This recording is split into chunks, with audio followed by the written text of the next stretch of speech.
est prêt à recevoir la parole ce matin? Ok. Nous allons vraiment laisser le Seigneur nous parler. Est-ce que tu veux mettre la main sur ton cœur? Tu dis, Seigneur, aide-moi à comprendre tes voies. Que ta parole, mon Dieu, transforme ma vie.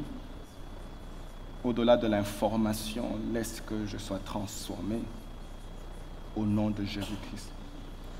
Cher Saint-Esprit, nous vraiment sommes à toi et merci pour ta présence.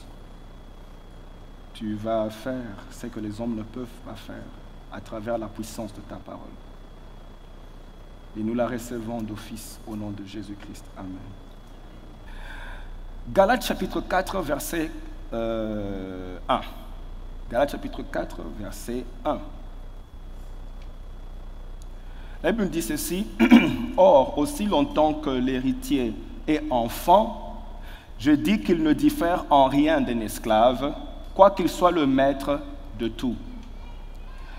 La Bible nous dit ici que quand tu nais de nouveau, tu es enfant de Dieu, et par ta position d'enfant, tu es qualifié à être héritier. Comme tu es esclave, comme tu es enfant de Dieu, tu es donc qualifié à recevoir l'héritage. Et même, tu es le maître de tout. Tout ce que Dieu a prévu pour toi, tu le reçois parce que tu es enfant. Mais tu es disqualifié de le posséder. Donc, parce que tu es enfant, tu n'as pas atteint la maturité de posséder. Ce qui fait que tu es qualifié par ta position d'enfant, mais tu es disqualifié de posséder. Tu es héritier, tu es qualifié à être héritier, mais tu es disqualifié à posséder et à conquérir. C'est ce qui fait que tu peux être chrétien. Ta position, dès que tu nais de nouveau, ton statut change. Tu es enfant de Dieu. Dès que tu nais de nouveau, ton statut change. Tu es enfant de Dieu. Mais ta condition ne change pas. Ta condition ne change pas. C'est pour ça que Paul dit qu'il ne diffère en rien d'un esclave. Sa condition ne change pas parce qu'il ne diffère pas d'un esclave. Mais son statut change. Il est enfant de Dieu. Est-ce que nous sommes ensemble jusque-là? Alors, c'est ce qui va faire maintenant que le fait que tu sois enfant, tu vas continuer à tomber dans le manque, une vie médiocre, dans les défaites. C'est seulement le fait que tu sois enfant. Si tu changes de statut, si tu quittes d'enfant à l'âge mature, automatiquement, tu peux faire face à ces manques-là. Donc, ce qu'il te faut, c'est d'investir dans la croissance. Le manque va continuer, la médiocrité peut continuer, les défaites peuvent continuer aussi longtemps que tu restes enfant. Parce qu'en tant qu'enfant, tu n'as pas encore développé les capacités nécessaires pour conquérir. Il y a un passage dans le livre de Josué, chapitre 17, verset 12. Jésus dit, on parle un peu, est-ce qu'on peut lire ce passage-là? On va lire. La Bible dit ceci dans ce livre-là, que les fils de Manassé ne purent pas prendre possession de ces villes. Et les Cananéens voulurent rester dans ce pays. Regardez, les fils de Manassé, c'est une tribu de Juda.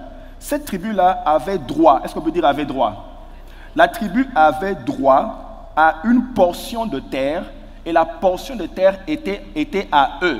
Leur nom était inscrit sur cette portion de terre. De la même manière qu'il y a des bénédictions qui ont ton nom dessus. Ce n'est pas des choses à aller fabriquer. Dieu, avant même que tu ne viennes, Dieu avait déjà tout établi et tout préparé. Ok? Quand Israël allait à Canaan, Dieu avait déjà tout établi pour eux et et Canaan était à eux. Et Manassé donc avait une portion de terre qui leur appartenait. Mais regardez ce qui est arrivé ici. La Bible dit, ils ne purent pas prendre possession des villes. C'était à eux, mais ils n'ont pas pu prendre possession. Mais c'était à eux. C'était à eux, ils n'ont pas pu prendre possession. Et la Bible dit, les Cananéens voulurent rester dans ce pays. Les Cananéens étaient comme leurs ennemis. Okay? Ils allaient sur le territoire, ils ont dû cohabiter avec l'ennemi. Il ne faut pas m'embêter. Ils ont dû cohabiter avec l'ennemi, cohabiter avec les problèmes, cohabiter avec les défaites dans ce pays-là. bien que le pays était à eux, mais ils devaient cohabiter. Si nous allons plus loin, nous allons comprendre la raison pour laquelle ils ont cohabité avec les problèmes. Vous voyez, parce qu'avec les problèmes, on ne négocie pas, on les chasse. C'est comme ça qu'on deal avec les problèmes. Il n'y a pas de négociation et il n'y a pas de cohabitation. Dis un peu avec moi, zéro tolérance. Tu ne peux pas tolérer, tu ne dois pas tolérer, il n'y a pas de cohabitation. N'accepte pas et n'accommode pas ce qui ne ressemble pas à ta destinée, ce qui ne ressemble pas à ta promotion. N'accommode pas cela. Don't make room for it. Ok? Mais vous voyez ici, Manassé a dû vivre avec l'ennemi dans la même maison. Voyons la raison pourquoi. Au verset 13, au verset 13, la raison est donnée. La Bible dit, lorsque les enfants d'Israël furent assez forts, ils assujettirent les Cananéens à un tribut. Regardez, c'est-à-dire qu'ils ont cohabité avec l'ennemi parce qu'ils n'avaient pas développé assez de capacités pour les chasser. Alors, ce qu'ils ont fait, ils ont cohabité, mais je bénis au moins le Seigneur pour eux, parce qu'ils ont cohabité, et pendant qu'ils cohabitaient, eux, ils s'exerçaient et ils développaient leur force. Donc le point ici, c'est que même si tu as encore l'ennemi, tu as encore les défaites, pendant qu'ils sont encore là, toi, concentre-toi à développer tes capacités. Ah Seigneur, aide-moi. Ne laisse pas, c'est-à-dire que ne cohabite pas et n'accepte pas, ah Seigneur, n'accepte pas la défaite, vous comprenez? N'accepte pas l'échec. Dis-toi, j'ai échoué maintenant, mais donne-moi encore 3 jours, j'arrive. Tu dis tu dis à l'échec, donne-moi 3 jours, j'arrive, je pars, on habite ensemble, mais donne-moi encore quelques jours. J'ai essayé, la compagnie n'a pas marché, mais je vais encore essayer. So, I didn't quit. Give me a little bit of time. Donne-moi un peu de temps. Je vais développer mes capacités. Quand je reviendrai, I will deal with you. Dis un peu un bon amen là-bas. Ah oui, c'est-à-dire que si tu me vois là, calme, ce n'est pas que j'ai laissé, j'ai accepté. Vous voyez, David voulait absolument amener la gloire de Dieu en Israël. Mais il a essayé une fois, ça n'a pas marché. Alors il a laissé. Mais il n'a pas laissé pour oublier. Il est parti pour réfléchir. Je dois aller développer les capacités pour ramener cette tâche ici. Je vais faire des questions, investigate, faire des enquêtes jusqu'à ce que je trouve. Parce que cette gloire est à moi. Je ne peux pas la laisser comme ça. I can't live. Je refuse de vivre sans cette gloire. Donc, je la laisse pour le moment. Mais donnez-moi encore quelques jours. Je vais aller étudier. Pendant que j'étudie, je développe mes capacités. Quand je reviens, je prendrai cette gloire. Ah, je sens que quelqu'un va rentrer frapper à la même porte. Cette fois-ci, tu as un autre niveau de gloire. Cette fois-ci, tu as un autre niveau de gloire. Hey! Je vois 3 personnes qui reçoivent et crient un grand amen. Alors, après avoir été qualifiés d'être héritiers du territoire, ils n'avaient pas les capacités nécessaires. Donc, il faut en fait investir dans les capacités. Investir dans tes capacités. Bien aimé, si Dieu nous fait grâce et qu'on a assez de temps, on va entrer dans quelque chose qui va nous aider, qui va vraiment nous aider. Vous voyez, après avoir, Jésus lui-même a suivi ce principe. Ok? Jésus a suivi ce principe. Tu es héritier qualifié par la nouvelle naissance. Mais il faut se qualifier maintenant pour posséder par quoi? La croissance. Tu es qualifié par la nouvelle naissance d'être héritier, mais tu dois te qualifier maintenant par la croissance pour posséder. Jésus a respecté ce principe. Il s'est soumis à ce principe. Tu dois te qualifier par la croissance pour posséder. Est-ce qu'on peut dire ensemble, tu dois te qualifier par la croissance pour posséder? Est-ce qu'on peut dire ensemble, tu dois te qualifier par la croissance pour posséder? Mets un peu la main sur ton corps, tu dis, je vais investir dans la croissance pour posséder. Voilà, donc tu n'es pas qualifié à recevoir tant que tu es encore enfant. Voilà, comme je vous ai dit, Jésus s'est soumis à ce principe. Luc 2, 52, qu'on a lu le dimanche passé, la Bible dit « Jésus croissait en sagesse, en stature et en grâce devant Dieu et devant les hommes ». Grandir veut dire se développer de façon progressive. Ça veut dire que ça n'arrive pas d'un coup, on ne te colle pas la croissance sur la peau, mais elle vient pendant que tu t'exerces. Ça veut dire que tu dois investir le temps et grandir et développer tes capacités. Ça viendra petit à petit, mais tu atteindras le niveau qu'il faut. Au nom de Jésus, dis un bon amen. Ok? Et je voudrais insister sur un point très important. Vous voyez, la Bible dit que Jésus croissait en sagesse, en stature et en grâce. Je voudrais toucher un point important, c'est le point de la grâce. Insister sur la grâce. Insister sur la grâce. Et je vais vous montrer deux choses, quelques versets ici. D'abord, le premier verset dans 2 Pierre, chapitre 3, verset 18. La Bible dit ceci, croissez dans la grâce. Croissez dans la grâce. Ça veut dire que la grâce est quelque chose dans laquelle tu peux grandir. Okay? Si on dit croissez dans la grâce, ça veut dire que la grâce est quelque chose dans laquelle tu peux grandir. Et tu peux grandir dans la grâce, bien aimé, suivez-moi. Vous voyez bien que Jésus a grandi dans 3 choses.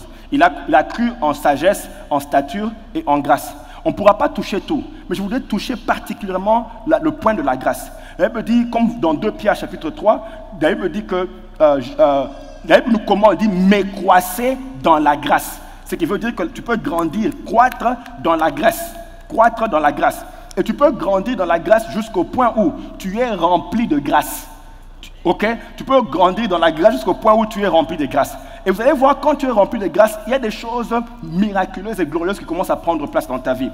La Bible nous dit ceci dans le livre de Actes, chapitre 6, verset 8. Est-ce qu'on peut lire ensemble ce passage-là? Lisons ensemble ce passage-là. Et pendant qu'on lit, découvrons ce que la Bible dit. On y va. Étienne, plein de grâce et de puissance, faisait des prodiges et des grands miracles parmi eux. Vous voyez, la Bible dit qu'il était plein de grâce. Ça veut dire qu'il y a un réservoir en toi qui a besoin d'être rempli. Et ce réservoir-là doit contenir la grâce. Et donc, ton travail maintenant, c'est de travailler à grandir dans la grâce, atteindre un niveau, que ta grâce atteigne, que ton réservoir de grâce atteigne un niveau où il est rempli et commence à couler. Quand ton réservoir de grâce remplit, ça commence à se manifester. Et ça se manifeste par le surnaturel, mais par beaucoup d'autres choses. Dieu maintenant commence à se révéler à travers ta vie. Tu commences à expérimenter le surnaturel ou c'est que les gens diront, ah, on voit une grâce de Dieu sur ta vie. Cette grâce se manifeste dans comment les portes s'ouvrent devant toi. Elle se manifeste dans comment les gens viennent dans ta vie. Tu as des connexions divines, des gens qui veulent seulement t'aider. Tu ne les as pas appelés, mais ils veulent seulement faire quelque chose pour toi. Dès qu'ils te regardent, ils veulent t'aider. Ils sentent seulement qu'ils veulent t'aider. Je sens vraiment que cette parole est pour quelqu'un et la grâce dans la vie de quelqu'un est en train de se multiplier. Mais reçois, mais attendez, tu me dis seulement un grand amen. La grâce dans la vie de quelqu'un est en train de se multiplier. C'est pour ça que je pense vraiment que cette parole est pour quelqu'un. Ta grâce est en train de se multiplier. Vous voyez ici, Étienne, la Bible dit, plein de grâce et de puissance. Les effets maintenant, c'est que les choses commencent à prendre place. Merci Seigneur. Les choses vont commencer à prendre place dans ta vie. Dis un bon amen. Alors, nous avons étudié la fois passée que la grâce en grec, charis veut seulement dire la faveur de Dieu. Mais la faveur de Dieu qui rend disponible tout ce que Dieu a pour toi. Tout ce que Dieu veut te donner. Il veut te le donner par grâce. Est-ce que vous me comprenez? Tout ce que Dieu veut te donner, il veut te donner par grâce. Vous voyez, c'est très compliqué parce que si tu demandes à quelqu'un vous voyez que Dieu est en train de faire des choses dans sa vie et vous lui posez la question, waouh, Dieu t'utilise, comment ça arrive? Il te dit, ah, c'est vraiment la grâce de Dieu. C'est vrai que c'est la grâce de Dieu, mais comment cette grâce est seulement chez toi? C'est pour ça que bien on se pose certaines questions. Ah oui, comment tu as eu ce déblocage? Ah, c'est la grâce de Dieu. C'est que moi je veux savoir, ou je sais, oui, amen, c'est la grâce. Mais comment cette grâce-là, elle opère chez toi? Est-ce qu'on peut comprendre ces choses-là? Ok, merci, je vois des gens qui, oui, dis-nous. Oui, je vais expliquer. Parce que je me posais ces questions, je me dis, ah, comment, nous tous ici on dit que c'est par la grâce, c'est par grâce. Mais comment lui, par grâce c'est trop là-bas, et nous par grâce c'est minimal. On doit comprendre comment sa grâce à lui, il a fait quoi pour avoir cette grâce-là? Ok? On comprend d'abord que tout ce que Dieu veut te donner, la grâce de Dieu, c'est quand Dieu te favorise, c'est-à-dire qu'il te donne des choses sans que tu ne les mérites, il te les donne. C'est à toi sans que tu les mérites, il te le donne, c'est à toi sans que tu le mérites. Vous comprenez? Ça veut dire que Dieu a travaillé sur ça, il a préparé ça, il a prévu ça. Maintenant, il te le donne par grâce sans que tu ne le mérites. Tu ne peux pas les fabriquer, payer, le forcer pour qu'il donne. Lui, il l'a déjà donné sans que tu le mérites. Dieu donne tout par grâce. Même le salut que nous avons, nous le recevons par la grâce. N'est-ce pas? La Bible dit que car c'est par la grâce, dans Ephésiens chapitre 2 verset 8, c'est par la grâce que vous êtes sauvés. Donc même le salut, nous le recevons par grâce. Mais maintenant, il y a un élément important que nous tendons à négliger. C'est que même le salut que tu as reçu par grâce, tu devais obéir à une parole d'un prédicateur. Alors voilà, on y va. Ça veut dire que la grâce est là, Dieu a tout préparé, il donne ça par grâce. Mais toi, tu dois obéir, tu étais au Seigneur. Un jour, tu étais assis à la télévision, tu regardais un prédicateur en train de parler. Ou bien tu étais dans une station de train, tu regardais un prédicateur ambulant. Ou bien les gens de prédicateurs qui entrent dans les trains en train de prêcher à ceux qui sont là dans le train. Pendant qu'ils sont en train de parler, ils te proposent la grâce de Dieu. Toi, maintenant, tu écoutes la parole. Quand tu obéis à la parole, tu accèdes à la grâce qui est déjà là et prévue pour toi. Ai-je mal parlé? Donc, ça veut dire maintenant, quand tu reçois cette grâce-là qui est venue, tu as obéi et tu as accédé à cette grâce-là. Maintenant, tu te rends compte qu'il y a beaucoup d'autres grâces que tu peux recevoir. Il y a la grâce de la paix qui est là, la grâce de la délivrance qui est là, la grâce du blocage qui est là, la grâce de promotion qui est là, la grâce de la guérison qui est là. Toutes ces grâces-là sont disponibles maintenant. Tu devras faire la même chose que tu as fait pour avoir la grâce du salut, pour avoir aussi les autres grâces. Ai-je mal parlé?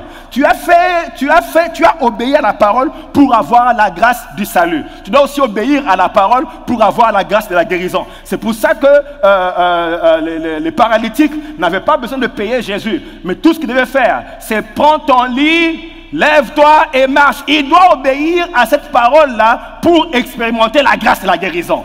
Est-ce que nous sommes ensemble jusque-là? Alors, si tu veux maintenant, suivez-moi, si tu retenais ceci, si tu grandis en obéissance, tu grandis en grâce.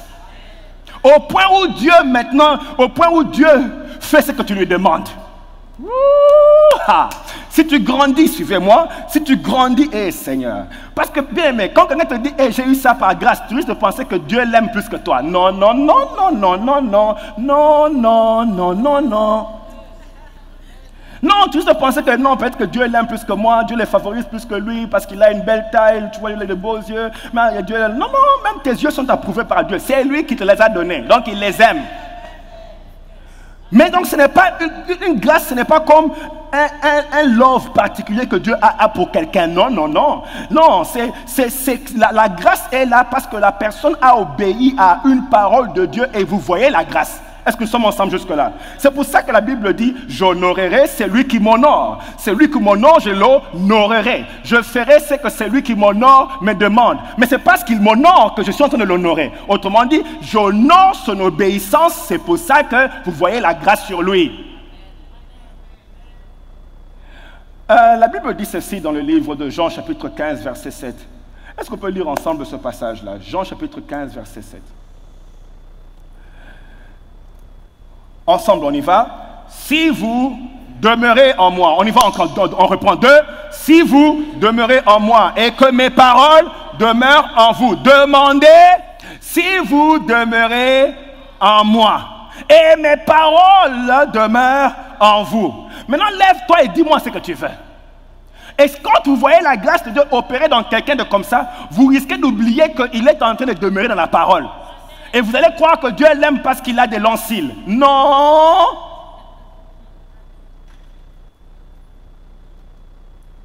Dis un peu à quelqu'un, vraiment, j'ai béni le Seigneur pour cette parole. Dis à quelqu'un, j'ai béni le Seigneur pour cette parole. Non, bien aimé, ça veut dire que nous sommes tous qualifiés. Nous sommes tous qualifiés. La grâce ne veut pas dire que Dieu aime quelqu'un plus. Non, grâce veut seulement dire que tu as obéi à une parole et cette parole t'a donné accès au bien de Dieu. C'est pour ça qu'il dit ici, si tu demeures dans ma parole, alors demande ce que tu veux. Le psalmiste, pour insister sur cela, il dit dans le psaume chapitre 84, le 84e psaume, verset 12. Le psalmiste explique encore mieux. Il dit, le Seigneur donne grâce. Dis un peu, le Seigneur donne grâce. Dis encore, le Seigneur donne grâce. C'est-à-dire que Dieu est là en train de partager les grâces. Il dit, le Seigneur donne la grâce. Et puis à ceux dont la conduite est... Et puis quoi? Est-ce qu'on peut dire la suite nous tous ensemble? Quoi? Et puis?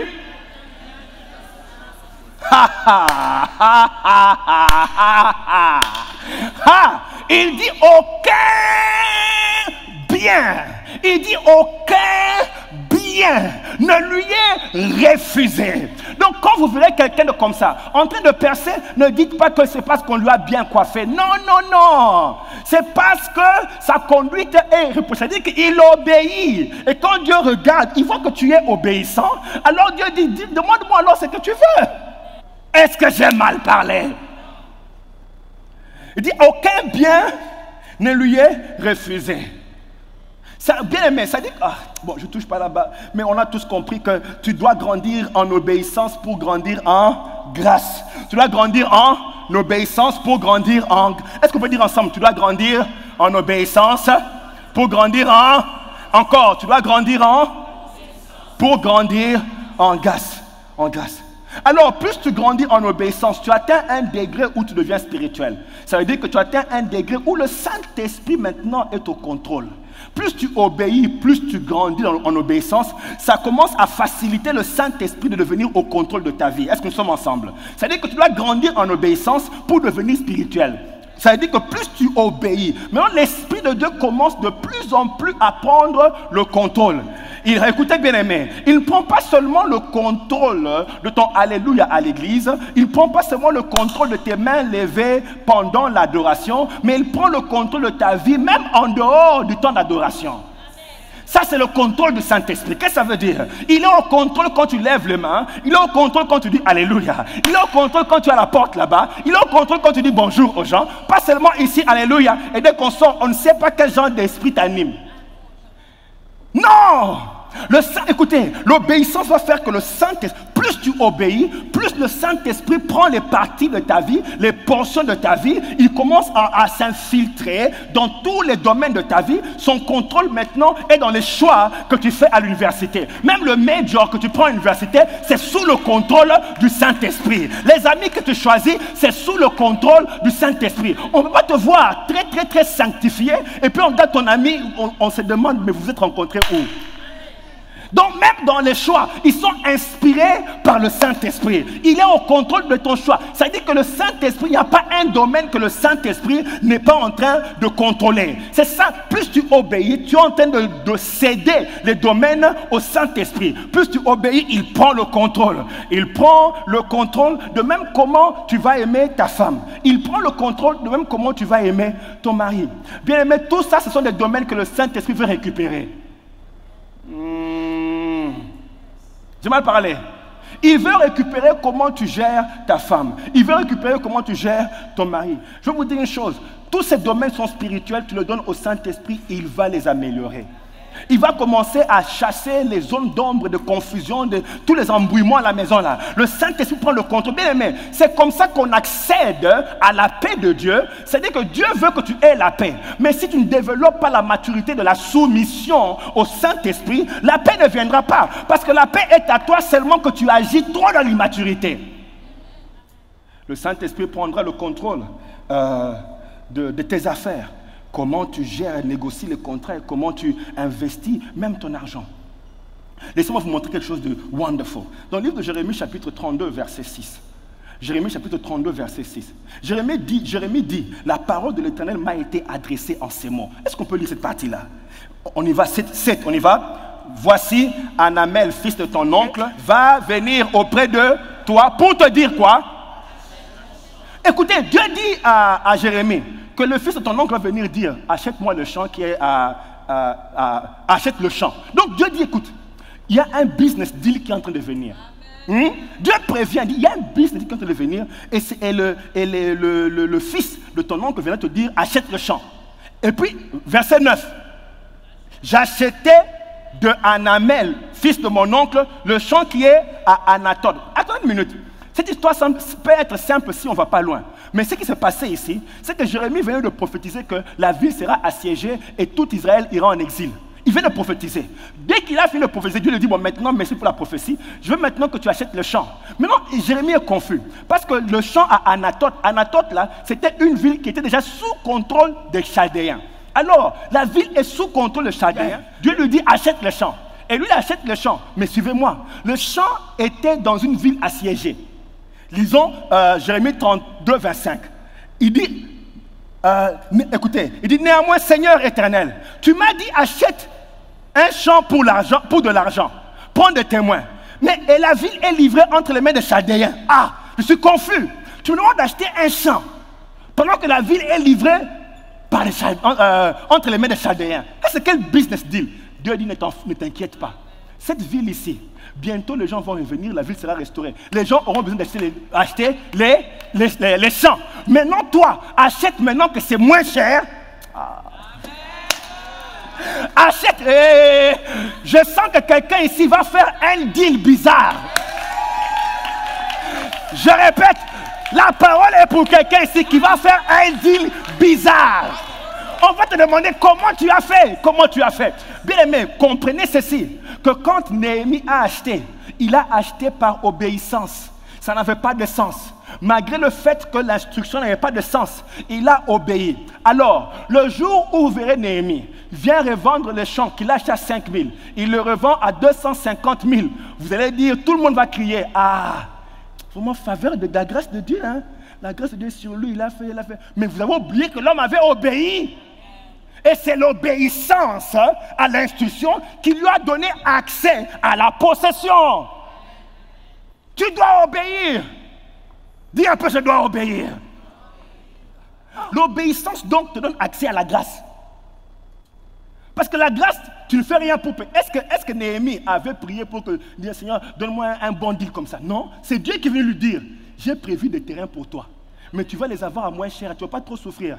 Mais pour que tu aies ces terrains ici, obéis à une instruction. Ça veut dire, achète ces champs dans les moments bizarres. Il achète les champs et il ne comprend pas. Il va même prier, dit Seigneur, comment peux-tu me faire un deal compliqué comme ça?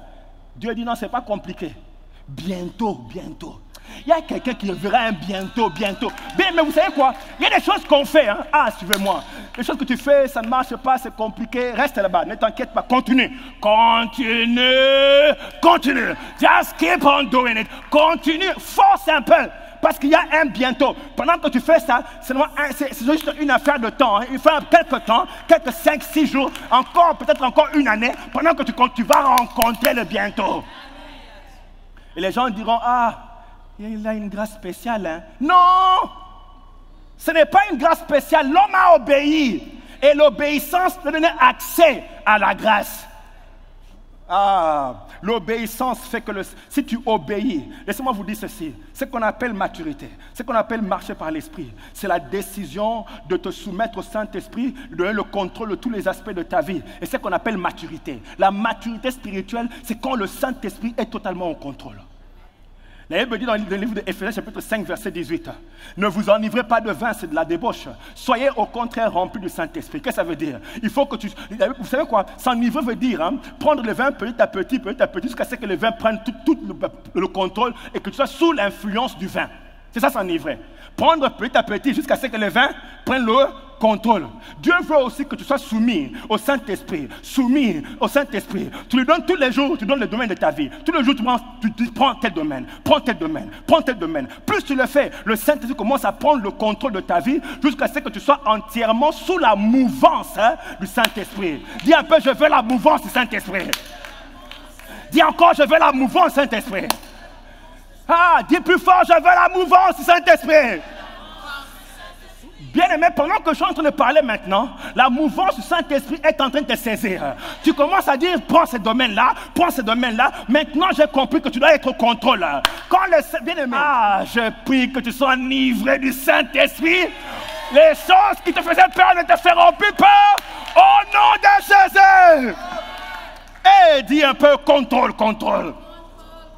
Bien aimé, la maturité, c'est quand le Saint-Esprit a pris le contrôle. Maintenant, tu marches sous la mouvance. Vous voyez? Tu lèves la main, les gens pensent que c'est ta main. Non, c'est la mouvance du Saint-Esprit. Tu es seulement sous mouvance.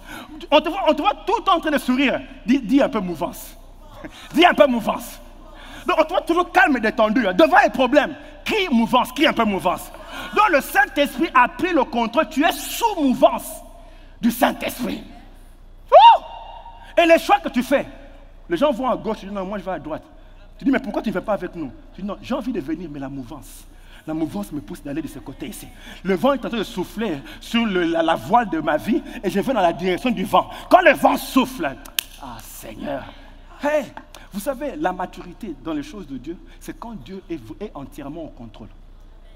Vous voyez, la Bible dit ceci dans le livre de Jean 21, 18. En vérité, je te le dis, quand tu étais plus jeune, tu mettais toi-même ta ceinture et tu allais où tu voulais. Mais quand tu seras vieux, tu tendras les mains. Quand tu seras vieux, tu tendras les mains. Et c'est un autre qui attachera ta ceinture et te conduira où tu ne veux pas. Mouvance.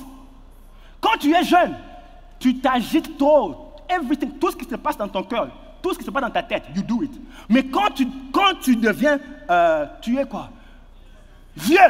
Les vieux sont sous mouvance. Et d'ailleurs, avant de bouger, tendent la main. Les jeunes font les choses. Mais les vieux, ils demandent d'abord, est-ce que je peux aller? Et puis c'est quelqu'un d'autre, le Saint-Esprit qui te prend. Il dit, maintenant partons. Ou même tu n'as pas envie de partir, tu es en train de partir. Je voudrais qu'on conclue. C'est quoi la maturité? C'est quoi la maturité? Qui peut me dire c'est quoi la maturité? La maturité, c'est quand tu laisses le contrôle entier de ta vie au Saint-Esprit. Là, tu es spirituel. Là, tu es mature. Et la maturité vient comment? L'obéissance. Plus tu te soumets à la parole, plus tu te soumets à la parole, l'Esprit commence à prendre plus de contrôle dans ta vie. Et maintenant, c'est l'obéissance là qui t'amène à cette maturité-là ou au contrôle. Et maintenant, comment est-ce que tu atteins la grâce? La grâce de Dieu. Comment est-ce que ça se développe? Comment est-ce qu'elle grandit? La grâce de Dieu, par l'obéissance. Plus tu obéis, plus tu as accès à ce que Dieu a pour toi. C'est pour ça que je dis qu'aussi longtemps que tu es enfant, tu ne peux pas recevoir. Et donc, plus tu commences à te soumettre à l'obéissance, à la parole de Dieu, maintenant cette parole va t'exposer à ce qui a été grâce pour toi. Est-ce que vous me comprenez? C'est pour ça que Dieu regrette. Dans un passage, Dieu regrette. Dieu dit dans Ésaïe 1, 19, il dit, si vous avez de la bonne volonté. Est-ce qu'on peut lire ensemble? Deux, on y va. Si vous avez, et si vous êtes, vous mangerez. Il y a des meilleures productions, pas n'importe quoi, des meilleures productions. Dis, mais tu auras ça quand tu es docile. Docile veut dire, tu es sous contrôle, tu es conduit, tu es dirigé, tu es obéissant. Si tu es docile, tu as accès à ce que j'ai pour toi. Cette parole n'est pas venue pour rien. Elle est venue parce que quelqu'un est arrivé au moment de la meilleure production. Au moment de tu es maintenant arrivé à la meilleure production. Tu es arrivé au moment of your harvest. Vous comprenez? Le temps de ta récolte. It's payday, pay season. Vous voyez? Dieu dit ne te fatigue jamais de faire le bien parce qu'il y a toujours un temps. Tu peux insister de continuer à obéir parce qu'il y a toujours un temps. Et la saison est arrivée. Tu es dans la bonne saison de recevoir. Je voulais que tu...